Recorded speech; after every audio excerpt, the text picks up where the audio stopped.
અમરેલી ખાતે ખોડલધામ સમિતિ દ્વારા કેન્સર હોસ્પિટલના લાભાર્થીઓ માટે તથા જનજાગૃતિના હેતુસર એક વિશેષ પ્રેસ કોન્ફરન્સનું આયોજન કરવામાં આવ્યું હતું। રાજકોટ જિલ્લાના અમરેલી ખાતે ટાટા મેમોરિયલ અને ખોડલધામ ટ્રસ્ટના સહયોગથી સર્વે સમાજ માટે નિર્માણ પામતી કેન્સર હોસ્પિટલને લઈને જનજાગૃતિ અભિયાન શરૂ કરવામાં આવ્યું છે, જે અંતર્ગત કેન્સરની માહિતી અને મદદ માટે ખોડલ રથ અમરેલી જિલ્લામાં ફેરી રહ્યો છે। આ કાર્યક્રમમાં ઇકોના ચેરમેન દિલીપભાઈ સંઘાણી, પૂર્વ સાંસદ નારાયણભાઈ કાછડિયા, પૂર્વ કેબિનેટ મંત્રી અને દાતાશ્રી બાવકુભાઈ ઉદ્ધાર, હિરેનભાઈ હિરપરા, ડોક્ટર ભરતભાઈ કાનાબાર, વસંતભાઈ મોવલિયા, ભૂપતભાઈ ભુવા, રમેશભાઈ કાથરોટિયા, મનુભાઈ દેસાઈ, નિકુંજભાઈ સાવલિયા, અતુલભાઈ કાનાણી, ડોક્ટર જી.જે. ગજેરા, વિજયભાઈ દેસાઈ, કાંતિભાઈ સતાસિયા તથા અન્ય આગેવાનો ઉપસ્થિત રહ્યા હતા। થોડા દિવસ પહેલા ખોડલધામ ખાતે પૂર્વ કેબિનેટ મંત્રી બાવકુભાઈ ઉદ્ધાર દ્વારા ખોડલધામ ટ્રસ્ટને 61 વીઘા જમીન દાનમાં આપીને સમાજ માટે પ્રેરણાદાયી ભૂમિકા નિભાવવામાં આવી છે।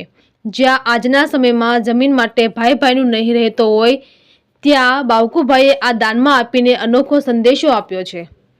આ સેવા કાર્ય કરવા બદલ ખોડલધામ સમિતિ અમરેલી, લેવા પટેલ સમાજના આગેવાનો તથા અમરેલી જિલ્લાના સર્વ સમાજ જ્ઞાતિ મંડળ દ્વારા તેમનું સન્માન કરવામાં આવ્યું। તંત્રી પ્રતીક સાવલિયા, અમરેલી।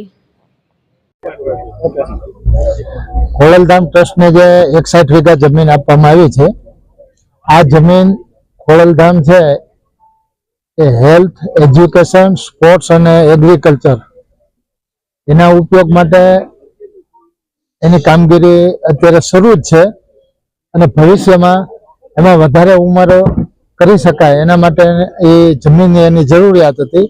અને સાથે સાથે જે ખોડલધામ મંદિર છે, આ મંદિર એક ધાર્મિક સંસ્થા છે, એટલે શ્રદ્ધા અને આસ્થાનું કેન્દ્ર છે।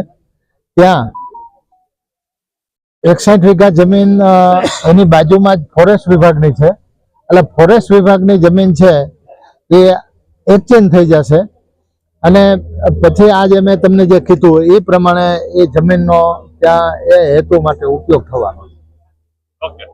આજે પ્રેસ કોન્ફરન્સનું આયોજન આજે અમરેલી જિલ્લા ખોડલધામ સમિતિ દ્વારા રાજકોટમાં જે કેન્સર હોસ્પિટલનું નિર્માણ થઈ રહ્યું છે અને અમરેલી જિલ્લામાં માં ખોડલનો રથ ફરી રહ્યો છે કે કેન્સર જનજાગૃતિ માટે, એના વિશેષ માહિતી પત્રકાર મિત્રોને અને પ્રેસ મીડિયાને આપવા માટેનો અમે પ્રેસ કોન્ફરન્સનું આયોજન કર્યું હતું।